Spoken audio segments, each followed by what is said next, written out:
Gam chan ha mo longmali ministry in nan kut kanin kai chan ha to jing chan tha chan song loi na song bible chon na kan nei mi song pe khau than ding in chan tha chan song loi akan jang fa than tu kan pathian na min thiang thau ta sikho se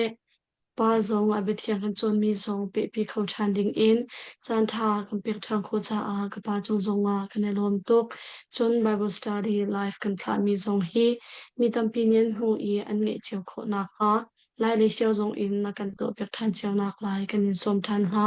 si chun chon nak chunga kan lu cho ko lai I bible cha thian ka van lan lai sam phong sa khal chang thum boy pa chu pathian a si kha zaitik man a phil ha u kan sar tu chu ama si I kan ni chu ama ta kan si ami kan si I aturun kan si abethian kan dal mi pathian ni khachwa na kan pek pek ko se atu chu ka pa ni ka shin thna ka tha kan cham pek lai I cham di in ama ni a tha ren tin in chan na kan lak pek chu te lai ka cham lai o thiang ding do tu je ho kan pa tu sing zong na that na kan mu ta tha ni zoom nongin na bia ai hoi kom na kan nei mi song kan pe than kho mi hi nam ma thu so nak nan pi kan cho mi si kan ni lom kan pe mi san sungi kan lu liao zong na lam foi na kan her sa na pu da kan ni chan na bia si ningin a thei tu le zo la mi an pi tu I foi le kan bom ko sun pa na pial te na ta se ko se Jisu minin thla kan cham kan pa pathian amen amen tu zing zar pini asi asung loi ngai mi chana kan bani tong than ko na lomong ngai se nanum nak siawa thian biak nak li thang that nak le ren tuan nak cha chan tha nan man kho na nga ding sa du sak na kan lan nai the kam hun bible kan chon so ma mi prophet chau atu hi amos kan phak zing ase cha chon amos chau khi be mai sa kan zo pa lai chu nuwa chon jing dai kan tu ton ban tu pin study bible kan dak nei mi mangin kan zo te lai a het chan te a chon ama bible kan del chan jong te lai kon del lai pakhat na atial tu I chau atial tu chu achung bia vial te achim tu emos hi ase ama hi tangle juda pin nak chunga Jerusalemin meng sha rong a hlat na te ko khwami ase prophet siang ina akai mi professional prophet zong asilo tu akhal nak mun a pathian ni direct in ako mi asi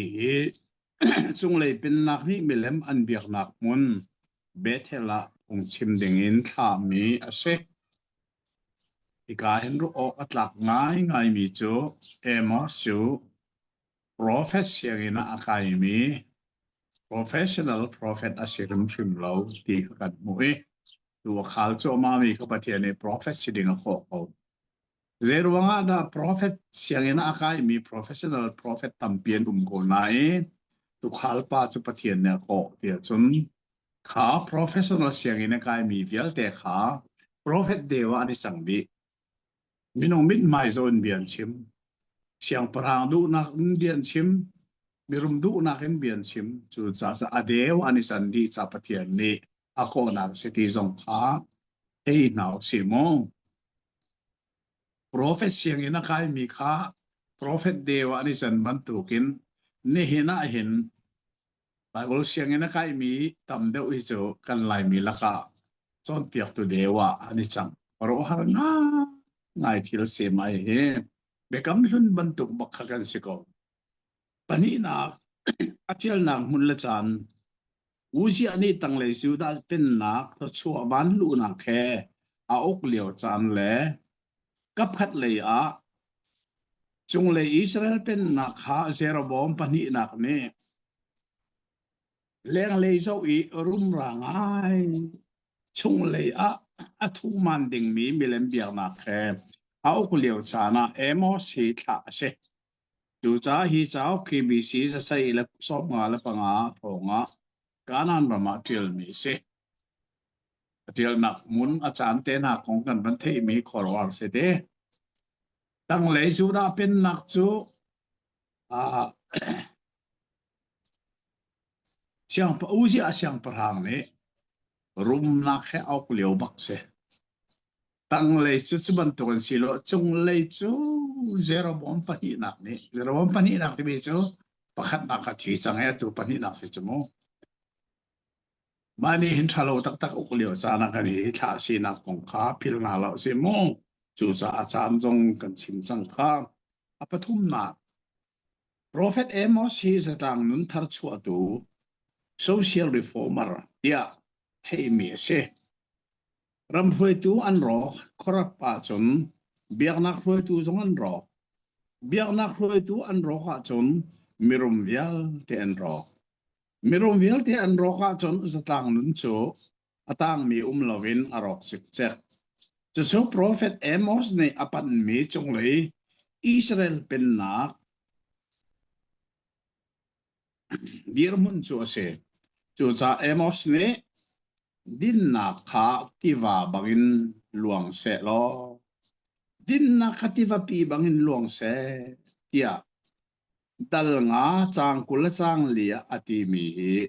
a chim mi vial te tlang kom tu le atil chan bi ka se apan ro mo din na khitiva pi bangin luang se chu lowa chunan ro bi la ye ro te lo kol ram he kan kol ram he zue no ne ti ma da piu mi volei chung ram vial te la ka din lo na ka pani nak si mo atu ye pakhat nak mo se komen da ko ti tarin chu ne chen lai ram nun zong zut di kan lai nun zong din lo na ka poi kan khat di chak khoro har tak ram thum na kal mi zong zai sei lo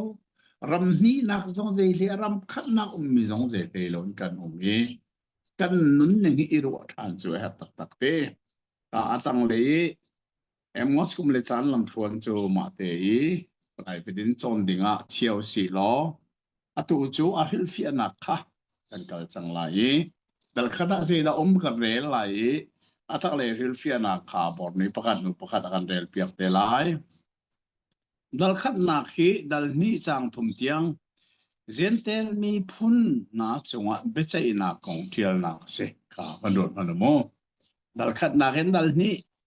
chang thum tiang asi chu a pe tho ma ko ti na se zentel mi phun chunga bechai je ruanga tia chun pathian mi phun arak ser sat tu le har na arak pe tun si cha si diga phil ha lo se a atang le fian ten nak te kai na si lo Dal khat chang khat lingin hi Zechariah dal leili changa a chimasi I Juda tuambia atil tu Josephus ni chun Uzia ni Arian asilaw mi klangboy rian akep chi mi asul nak ruang a hi a fak tak tak mi lingin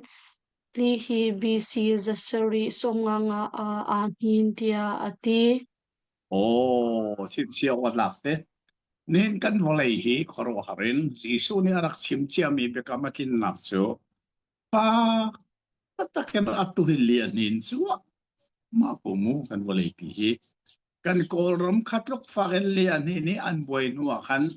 volei chung ram hi lian hin than mi khoro a tak tak se tu cha chom ma hi ka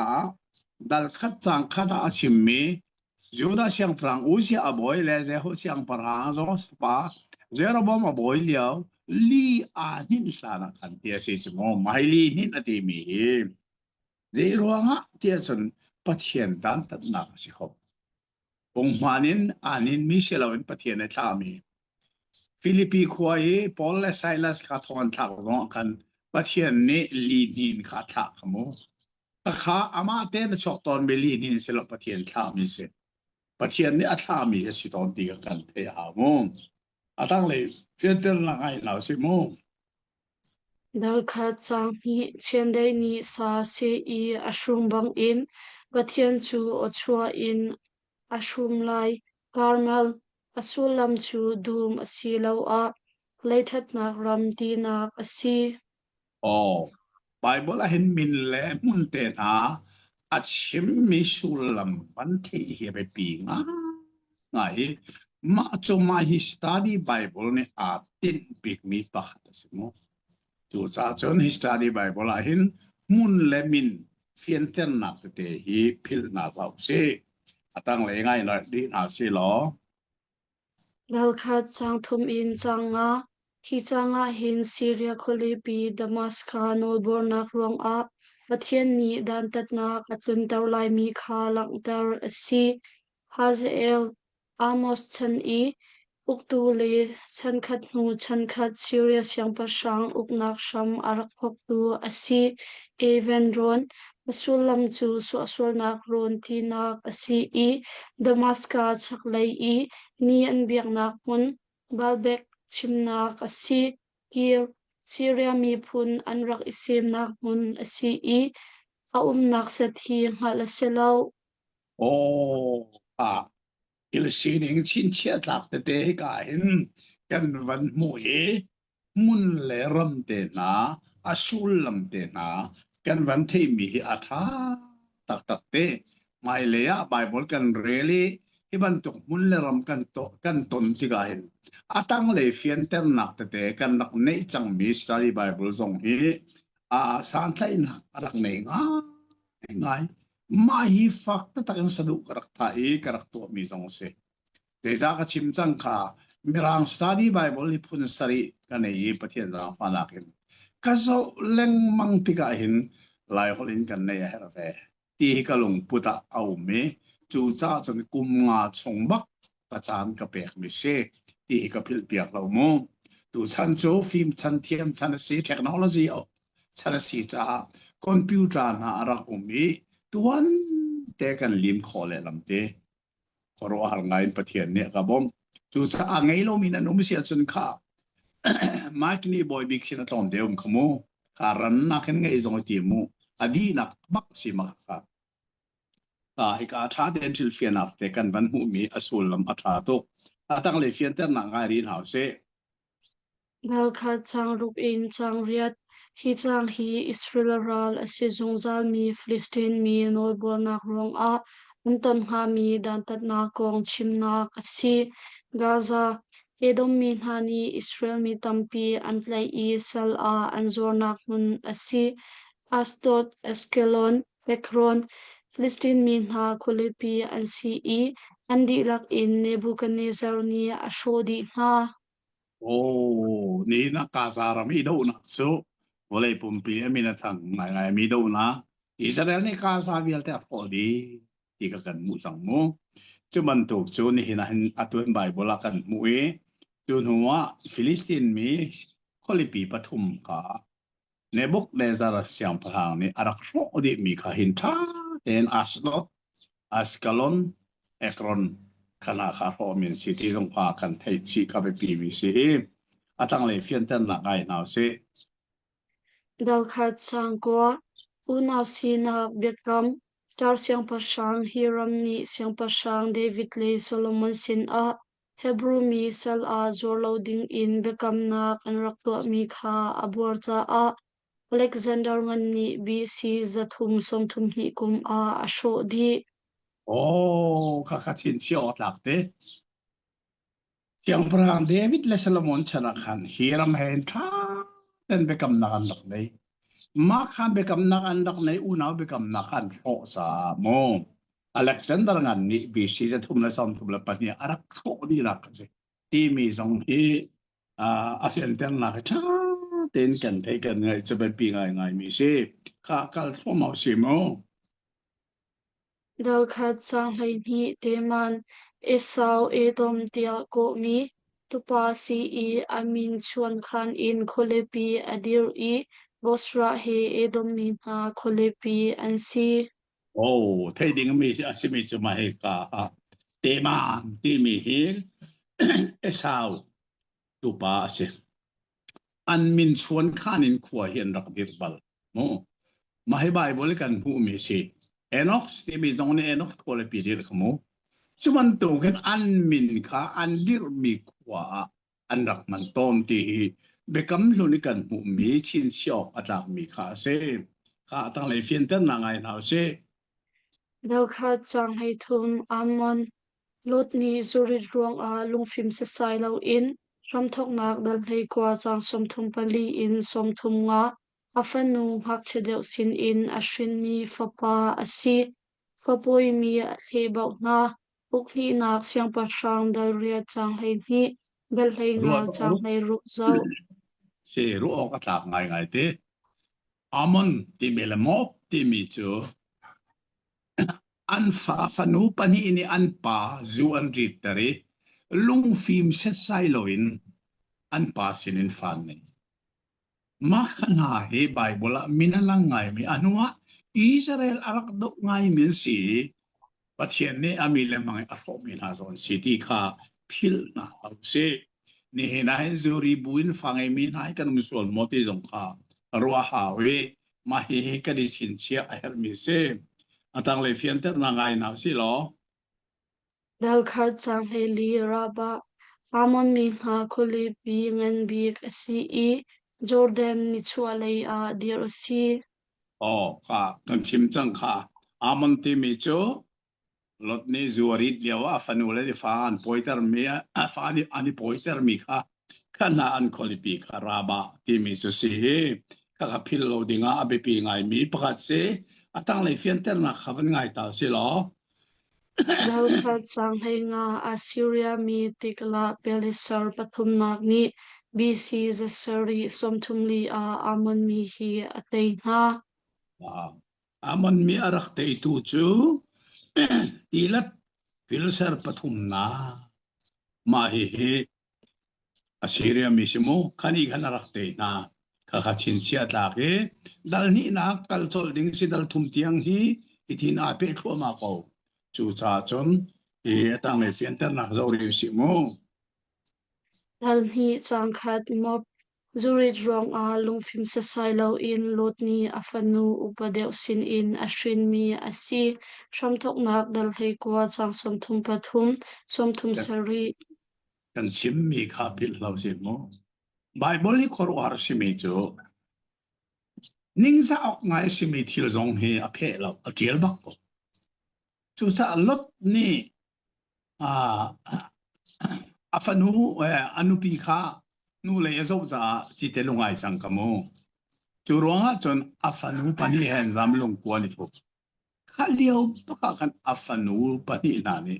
an pa asibak mi ka zun rita chu ka fa ne mi kong bible chim ma kha ka an pani ten Israel ra chan tu ka an lak chang chu su atui kan rel mu mi si ti phit lo wa atha a tang le te ka ngai thau si lo dal ni chang thum mop zong hi tikla Pelisar pathum nak tang a Assyria ni arak dai o achung le khat arak te ban tun atu zong hi mo mi so te tu chu hi ka ti lak pil sar pathum na tiam tiam ni kan arak te na kong kha ka achimi mai hi chin chi o atak mi tuan bia asita tak mi si cha bible om mi kan thei peng a her mi chu se ka atang le na ngai na si lo dal ni chang hi in changa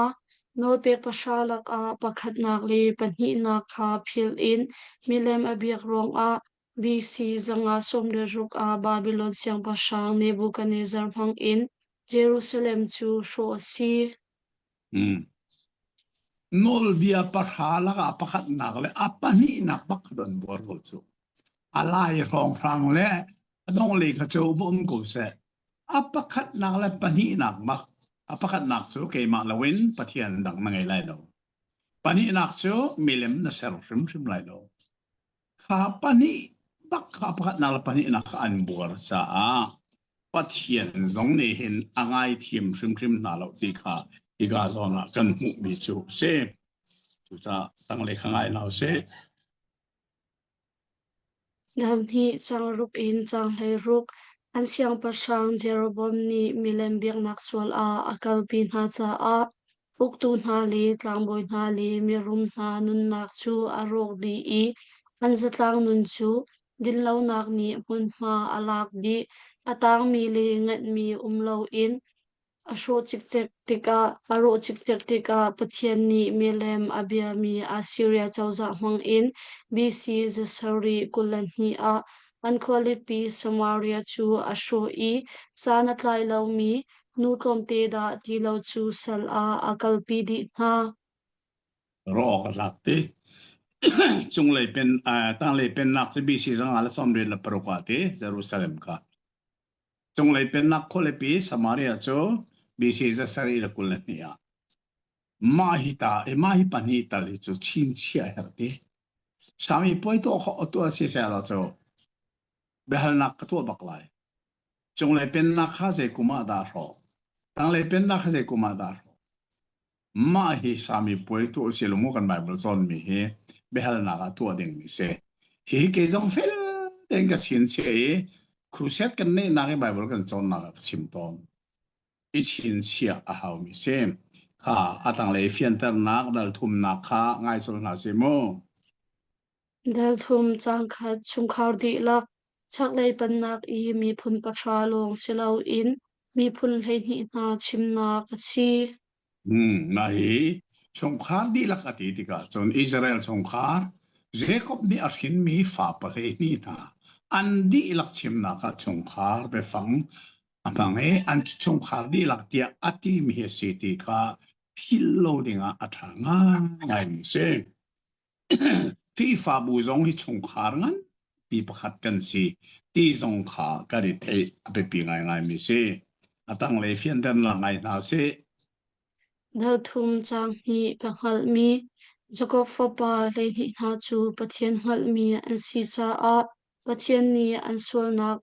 a dan atat na chung chan mi zum tu zong pathian hal mi a si cha a galati dal li chang kwa aswal tik a dan tat a si mai chin xiao lak bak mi se pathian ni mi phun cha thim mi cha ngal na cha an sual ti ka chim rin na da na na kan ni a hin than mi zong pathian hal mi fa kan si cha pathian du lo nak kan to chen chim rin kan si ko mai hi phil lo dinga a tha ta tak me thil pakhat se ta le fian tan na ngai no se al thum chang thum in chang riat pathian ni ami la sin a prophet mang in bia chimi hi asibal lo mi sidar chom mi selo in ancha a asung loi tak tak mi chan rem tim chiam mam te in pathian ni apek mi asi tu cha a chang khat in chang ruk tiang a asiton mi thil mang in behal na to chan kha asi oh ta den lo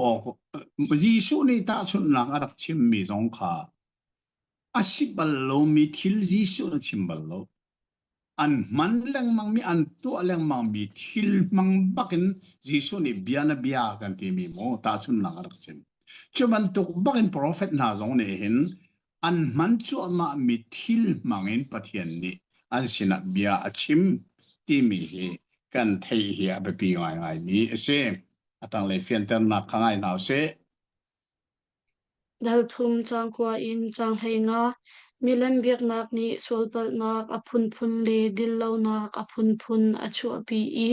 misi fak le num hai ngak ka zon ro nak ni mun pha angai lo i nom nei nak long long ni minung nun nak a mun pha alak di tik a mi phun a athim tu pathian along fak i milem abia mi chawza hmang in shon si lai nak kha hi changa hin lang ter asi kha khalal thum dong nak chang kan mu mi mo milem biak nak kan ti mi swal pal nak apun una chopi kan kol ram hi tha ten nan rot mo kol na ji ruang dai to ko ma an swal ti mi nai zero an biak mi milem si sa an biak mi an upat baklo an zul baklo dinak se saban na mo ko di arak sim mi bia pakat cho buda bara chen sao hi atha to pe pakhat man an zul kholo te thung ki jong an zul lo te chu cha chun milem biak kan ti mi hi zei ruang ada an sol khun kan ti so an milem biak me an rak ti za tak tak lo ika alang terna kasiti kapil na lam si mo dali nakakal sol na si lo mandel sol se lo ngai na si mo Dali chang khat basan chonu basan a an chen mi chonu asa ayok a athana hun I an kalpi mi le Samaria kholepi a chen mi nu ma zon long aruat I misifak le mi chan baw anek I din le ei long aruat tu harau hlan a lolak I lak asinha mi kha ta chun asi rot manu mo ata chun mi na he basan chonu ti mi so dei ruwa ti chun midang zon ruwa nak ngei bak lawi ma pum sanom nak le ma or diriam nak long long arwat tu nun hi ti arak nun neng ta chun naka mahai aman mi si ti ka phal phil law si lo ni hin zonga in ma hi nun hi kan nuna umbe mo midang zon ruwa nak dei bak lo kan mo ti mi song hi irwa aher ngai ngai mi si ha tang le ka ngai na si mo Dali chang hi in chang thum ma zon ruanak le nok hnai nak long aruat tu mi bu na kha arau hlan a sal a kalpi an silai na kong kha lang der asi chu cha prophet Paul chu ral tha takin an chal baka saru ani chon chia ma mi a ho man an mai za lo kyang parang zong an ti le lo lang boy zong an ti lo mi rum zong an ti le lo an aw bo chu mo an rau hrim lai lo salan tang ni la ti ka an sim mi se chu rong a Jeremia kan chon mi zong a kan Jeremia kha hong tiang an thak na ka se chu hi ka he Amos song hi chung le pen na arok chik chak mi an khotlang nun kha ikan aaw no na ti phil na lo si mo atang le ngai lao se Dali chang li in chang nga Jacob ni pathian aton na bethel le Joshua li aral kap na ni thazang thar an ngak na gigol tiang in an thon hom di I milam pathian sin a rai thoi na hun a an chan tar di chang ru ok atak tak tak te Jacob kha azam ti ka khan pathian he ni ton na kha amina Bethel ti si chumo bandut man la Bethel ti se asul lam dai pathian in inak si Long se loven Joshua ra kap na ralan do le thazang thar an lak lang mang na mun chu Gilgal suna pani mun be pi zong chu ma hi milem biak nak muna an ken di mi hi zai troken an nak sual di mi hi kan thai a here ni na kri fa na hi zai tlong na kan sual di mi zong irot si mo ta ten kan er wa ke jo thil lang ka chim lo ka chim lang mang mi pathian chai kan thei dan mi chole wa tiang thi saral no na man ai sual vial te la asual bik ni se ti ti ai kan thei a ya ka sim lang mang mi na si mo milem pathian mun te pi tak tak milem biak na al chan ter chang ko chu ro ok atak tak atang le khangai na si lo Dali chang ruk in chang hei khat chubu man in an lung an ni fim I pathian sin a an kir kho nak nga pathian ni a phun phun in dana that khana in an pathian sin a an kir hlei lo tik a Amos chu a khol ruwa a har ngai ngai ro ok atak te ni hin zong han ka al mo e ba man ne ka al mo lang mang ko nga an lung a fim hlei lo ro ok atak tak tak se pathian prophet Amos ne aw no na lai zayan si hlei lo chuman tuk chun hin kan dir mun hai he hin chungaya kan thai kan son mi he ruwa her mi se a pani te tang he pani ngai ra naw si lo Dali chang hei hi tu cha a o Israel na pathian tong ding in itim afak tak tak mi ra rin pek na si a o Israel na pathian tong ding itim ne kha na pathian hi dot na khera ti lai lo zang fa na khera lai lo he na pathian su na tua mi dan ta tu ding arat lai sa su pathian ara lai mi tong ding itim mo phạt miếng nào đến lập nên giống hay rồi ở đâu là gì suy ra lại cần mua cổ lại cần thế cổ lại mua จะรู้ออกอักตักมีดัลลีอดงนักเตะตัวเตะสิเป็นไงต่างหากสิหรอ Dali chang hai thum anton ha mi pathian chu Jehovah si อ๋อค่ะเจโฮวาที่มีจูกระชิมจังค่ะปัทยานอามินบักค่ะสิจูอามาปัทยานบักนี่กามินจูเจโฮวาสิอาที่มีค่ะสิจูโมจูรองอาปัทยานมินให้พิลเป็นการพิลส่วนไลตัวเลี้ยวฉันทาร์มินหานี่ปัทยานมินให้กันพิลส่วนไลโมเจรองอาที่อาศัยกันไลไบเบิลเทียงอาหินปัทยานมินเจโฮวาที่มีประคัดมันนรกุมโล จะรู้ออกอัตตักมีไบเบิลเล่นิ่งพุ่นไอดังมีจูจ้าเกมานิกาเล่มีอาเห็นอาลานี้จะฟังอันนี้บอยป้าที่มีเวลแต่ค่ะเจโฮวาที่ไอโอยันปันมีสิทธิค่ะไบเบิลเสียงนักจนจังจ้าปัจเจียนมินิกันพิลส่วนไหลที่ผ่านจ้าเจโฮวาที่ค่ะตุยกาเล่มีไบเบิลกับมันนี้ชาหอยจงตุมนี่อะไรมีไบเบิลจงมันดีจะลองเสลาเป็นดับสวิเลนมังนี่อะไรมีไบเบิลจงมันดีสมมุอันนี้ฮีเฮบรูฮอลและกรีกฮอลท่าเนี่ยเทียมมีสิจูจ่าจนเกมาอเทียมเรามีเฮบรูฮอลและกรีกฮอลจะกระเทียมฟ้ามีรางฮอลจงตั้มปีกระเทียมเราไหนไบเบิลเสียงนักกัดโซนี่เฟลเดนกระเทจ่ากันปะเทียนมินฮิเซฮาวาสิฮินดูปะเทียนมินจูบารามินมุสลิมนับปะเทียนมินจูอาลาบูดิสปอลปะเทียนมินจูกอรมาปะเทียนมินอันไหนดีปะเทียนที่จะไอโลดีก็อามินขายดังเจียวจุดจานังเล็กกันปะเทียนฮิตเตเอาละเซมินที่เทโลนุ่มสวาไลเจโฮวาสิที่เฟลเต็นกันเทเอข้าดัลลีเดียงกันผ่านมันนี้ลบออกมาไอเช่อตุฮิดัลงาตามเอปะเทียนนี้เอเรปะเทียนสุนไทยสิงะปะเทียนนี้สานักันเปียกันลิมันเตโกไลตัวเสียงปะเทียนเบียกันเทมีนาเฮอังไงตัวกันดีรักษาปะเทียนนี้อัธารินทศวนากันเปียกคนแท้อาเมน Amen kapa kanilom tok losing chon na kangai mi velte song nan chunga kanilom tok hai jing lei kan chon than nak ding zonga ra ngai chiu ding in kanin som than ha si chun kan dok na ka kapa ni tha kan champiak lai I acham di in kan chan kan di kan so ti ha lai อาก็สำลายพอเที่ยงลิมโดตูเสียหอกันป้าตัวเสียงอันชัดมากันมุนมีพุ่นนานุนอรอกชิกมีสินะ Prophet Amos นัทไออันนี้นี่นังมาเบียอาชิเมราลินเปียนักของกันเทมีฮีกันจ้ากันเน็บมันฮีเดสังฟ้านักจ้านะดงไหลนเบียนี่